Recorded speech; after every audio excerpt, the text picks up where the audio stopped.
나의 힘이요 여호와는 나의 구원이시니 내가 누구를 두려워하리요. 여호와는 생명의 피난처시니 주의 인자가 생명보다 나음으로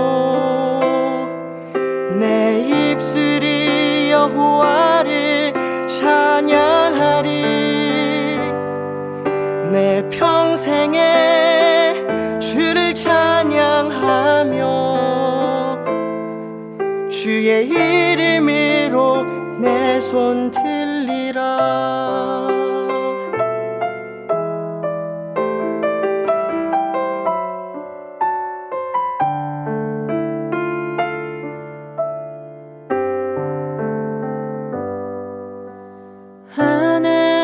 하나님이시여 하나님이시여 주는 나의 하나님이시로다. 나의 몸과 마음 주를 갈망하며 이제 내가 주께 고백하는 말 여호와는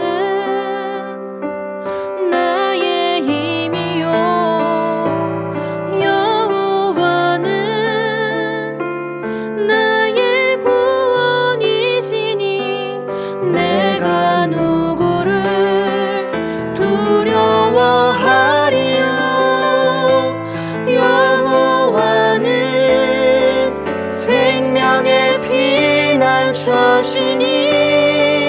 주의 인자가 생명보다 나음으로 내 입술이 여호와를 찬양하리. 내 평생에 주를 찬양하며 주의 이름으로 내 손 들리라.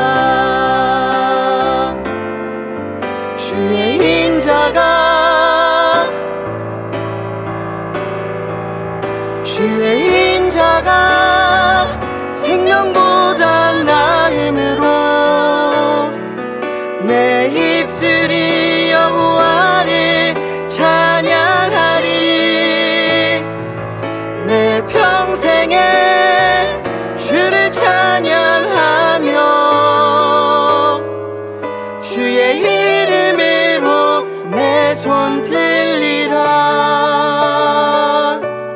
주의 이름으로 내 손 들리라.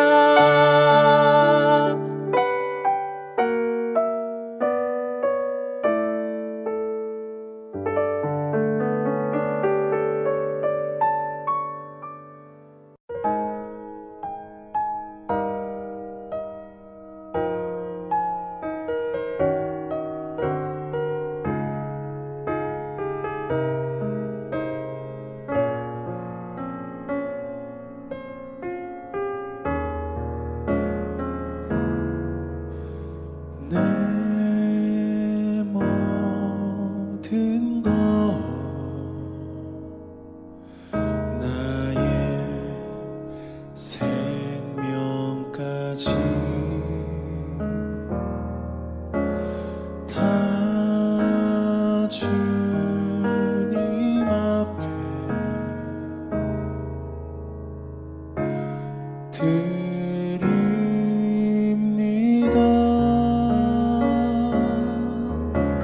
주 임재 안에서 이제 내 영혼 자유에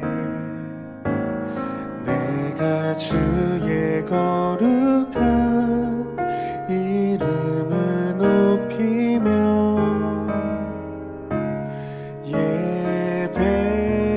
예배하리.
오늘의 본문 말씀 예레미야 38장 1절로 13절 말씀 봉독하겠습니다.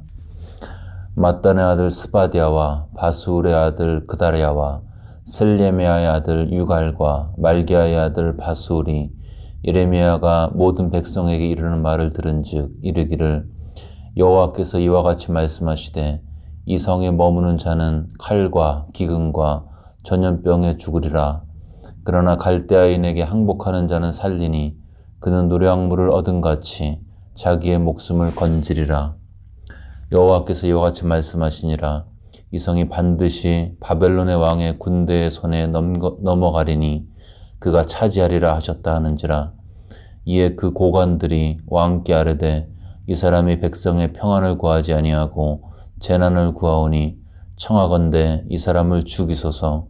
그가 이같이 말하여 이 성에 남은 군사의 손과 모든 백성의 손을 약하게 하나이다. 시드기야 왕이 이르되 보라 그가 너희 손 안에 있느니라. 왕은 조금도 너희를 거스를 수 없느니라 하는지라.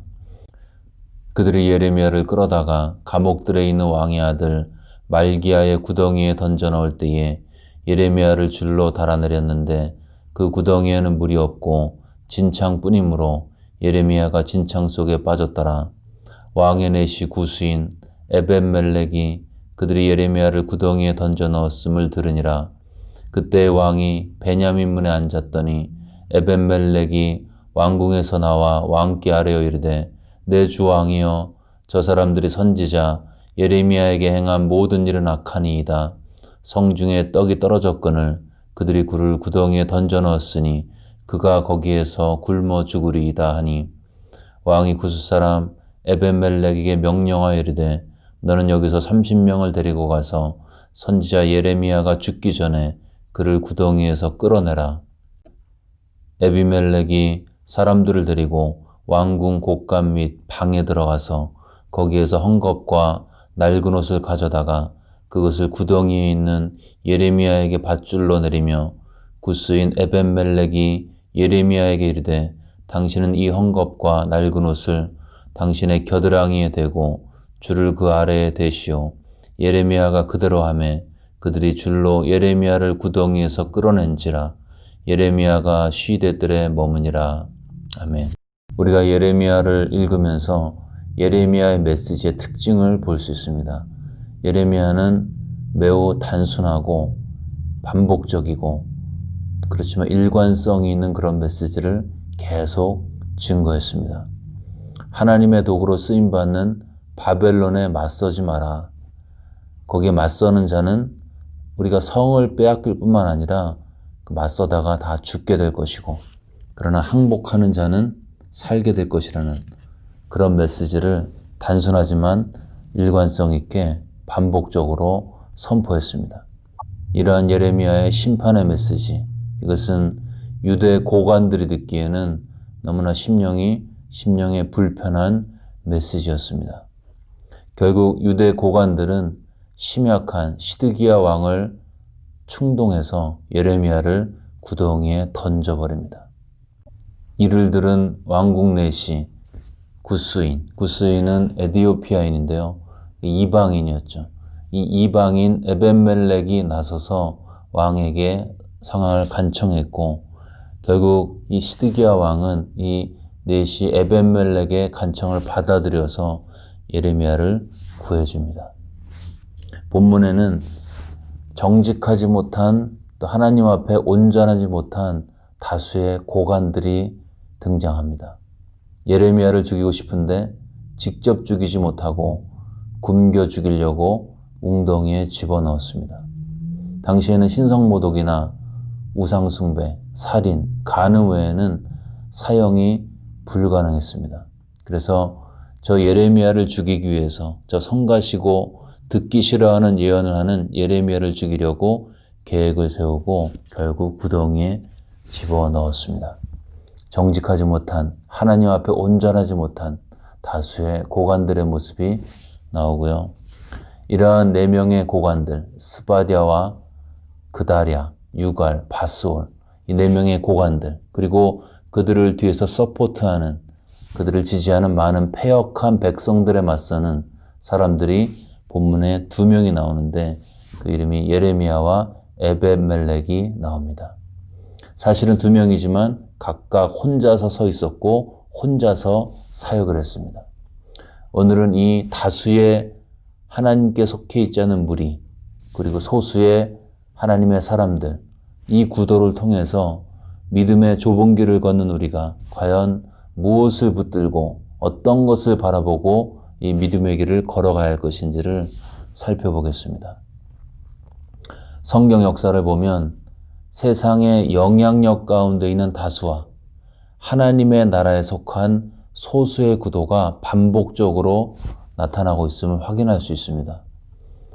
이스라엘 정탐꾼 12명 중에서 2명만이 믿음으로 가나안 진군을 주장했습니다. 기드온은 수만 명의 군사들 다 돌려보내고 결국 그가 함께한 것은 300명 뿐이었죠. 갈멜산의 거짓 선지자 850명을 대적한 것은 엘리야 한 사람이었습니다. 많은 숫자가 중요했으면 오병이어의 기적 후에 예수님은 그들을 조직화시켜서 예수 운동을 만들어냈어야 했습니다. 근데 예수님께서 남기신 것은 조직화된 많은 군중이 아닌 예수님께 완전히 헌신한, 예수님의 멘토링을 통해서 완전히 삶이 바뀌어진, 예수님께 온전히 헌신한 12명의 사도들만 남겼습니다. 결정적으로 성경은 세상의 넓은 길은 많은 사람들이 찾지만 믿음의 좁은 길은 그 길이 협착하여 찾는 이가 적다고 말씀하고 있습니다. 무엇을 말하는가? 하나님께 중요한 것은 사람의 숫자가 아니라는 것입니다. 하나님께 중요한 것은 순도라는 것이죠. 10사람이 10%에 헌신하는 것보다 한 사람의 100%의 헌신이 훨씬 더 중요하기 때문입니다.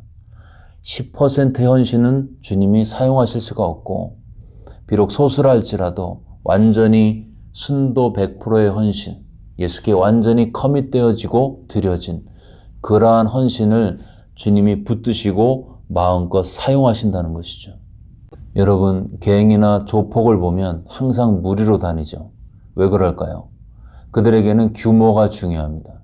그들에게는 진리가 없고 빛이 없기 때문에 그들은 두렵고, 그래서 항상 모여 있으려고 하고 세를 과시하려고 노력합니다. 그러나 성도는 다릅니다. 성도는 적은 수가 모여 있어도 그 모인 개개인이 순전한 예수님의 신부로 선다면 그 모임과 개인은 숫자에 상관없이 하나님의 온전한 도구로 사용될 수 있습니다. 그렇지만 이렇게 소수의 순전함을 추구하다 보면 소수기 때문에 오는 외로움이 있죠. 내가 힘들 때 마치 도울 사람이 없는 것처럼 보일 수도 있습니다. 그래서 이 순전함을 추구하며 나가는 믿음의 여정 가운데 우리는 늘 적당히 타협하고자 하는, 그래서 많은 사람들이 가는 그 길을 가고자 하는 유혹을 받게 되어 있습니다. 근데 감사하게도 하나님은 그렇게 믿음의 순도를 지키는 사람들을 일으켜 주시고 그 사람들끼리 연결시켜 주십니다. 오늘 본문에 구덩이에 빠진 예레미야, 그는 영적인 외로움에 힘들었을 것입니다. 나는 이제 죽었구나. 아무도 내 옆에 없구나. 아무도 내 마음을 이해하지 못하는구나.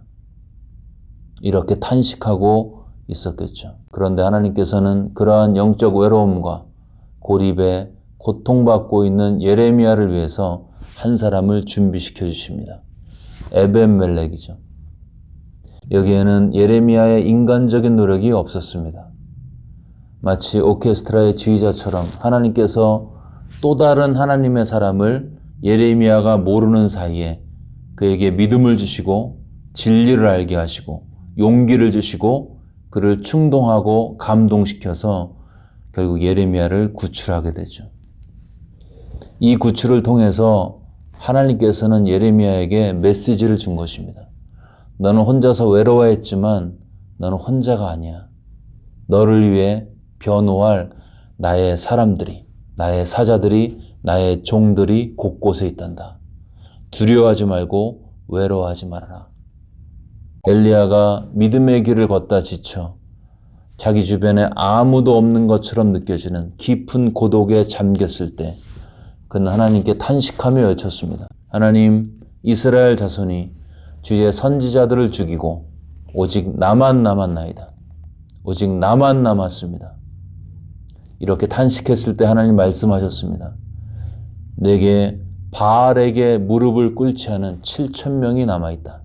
예레미야와 에벤멜렉은 어떠한 인간적인 커넥션도 없었죠. 엘리야와 7,000명도 인간적인 조직이 아니었습니다. 이들을 연결시키신 것은 구원받은 백성이라는 오케스트라, 이 오케스트라의 지휘자 되신 하나님이셨습니다. 눈에 보이지 않아도 하나님은 그분의 열심으로 지금도 그렇게 일하고 계십니다. 만져지는 것이 없어도 하나님의 특심은 계시록의 마지막 장을 향해 인류 구원의 역사를 그렇게 이뤄가고 계십니다. 그렇게 때로는 악이 횡행하고 악이 지배하고 악이 승리하고 악이 이기는 것 같아도 우리에게는 소망이 있습니다. 적들의 숫자가 많은 것 같아도 우리는 버틸 수가 있습니다. 곳곳에 하나님의 열심과 특심으로 그분께서 숨겨놓으신 예레미야와 에베멜렉과 같은 사람들, 엘리야와 7,000명의 사람들이 있기 때문입니다.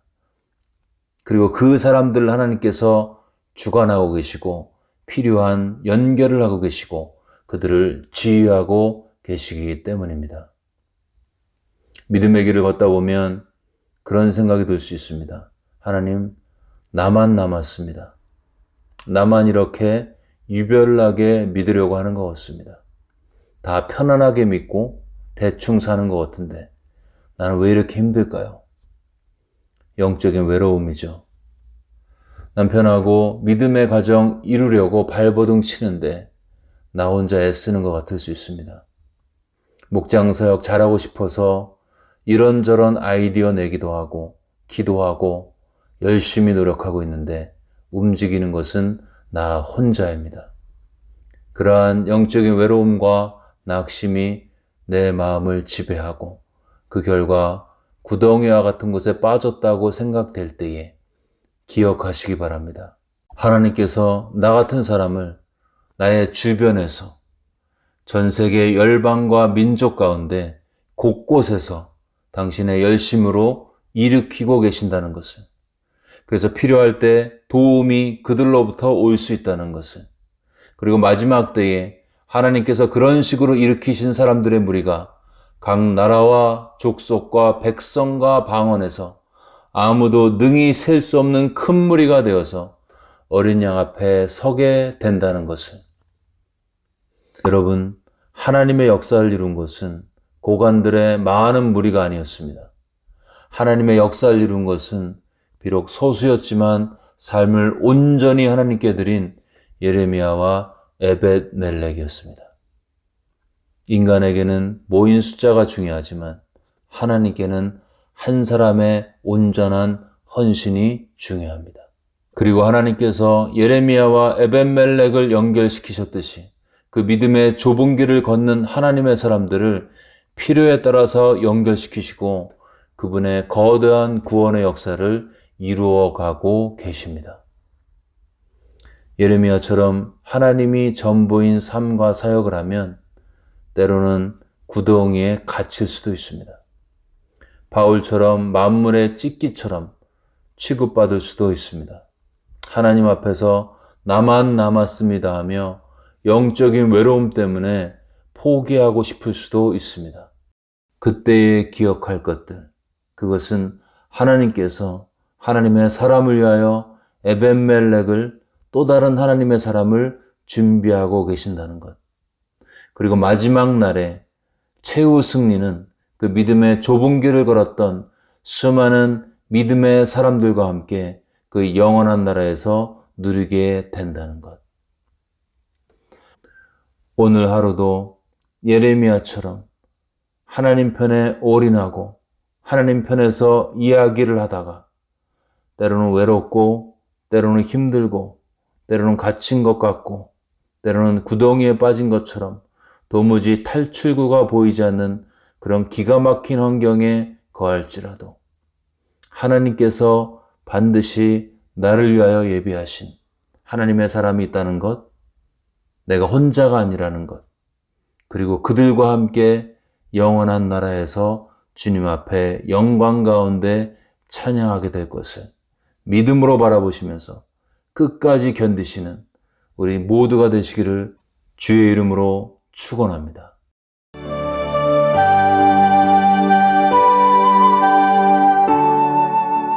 네, 이 시간 들은 말씀 붙들고 하나님께 기도하겠습니다.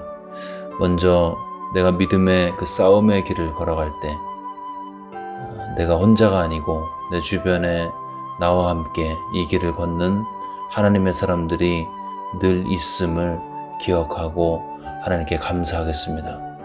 또한 이 땅에서의 그런 삶이, 그 믿음의 싸움의 삶이 끝나고 그날에 그들과 함께 영원한 나라에서 주 앞에 설 날을 바라보면서 오늘의 어려움들을 끝까지 견딜 수 있는 그런 믿음을 달라고 우리 들은 말씀 마음에 새기면서 함께 기도하겠습니다.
네, 계속해서 코로나 사태 진정을 위해서 기도하실 때 환자, 가족, 의료진, 백신 개발자들 위해서 기도하겠습니다. 하나님의 치유와 하늘의 평강과 또 필요한 공급이 또 하나님의 지혜가 이들과 함께 해달라고 기도하겠습니다. 육체적인 어려움뿐만 아니라 재정적으로, 정신적으로, 영적으로, 사회적으로 여러 가지 어려운 가운데 처한 분들, 코로나 바이러스 때문에 고통받는 분들 기억하면서 우리 함께 마음을 다해서 기도하겠습니다.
이제 마지막으로 교회를 위해서 기도하실 때 이제 청빙 과정을 통해서 하나님의 뜻이, 교회를 향하신 하나님의 뜻이 성취가 되고 교회가 더욱더 하나가 되고 순종하여서 이 땅 가운데 하나님을 기쁘시게 하는 은혜의 도구로 쓰임받을 수 있도록 기도하겠습니다.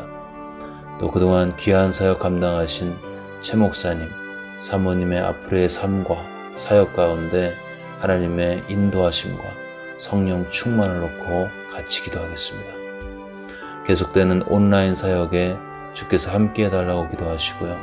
여러 가지 몸이 아프고 마음이 힘든 분들 기억하면서 함께 기도하겠습니다. 교회를 기억하면서 성도들을 위해서 마음을 다해서 기도하겠습니다.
네, 이 시간 주기도문 하심으로써 기도회를 마치겠습니다.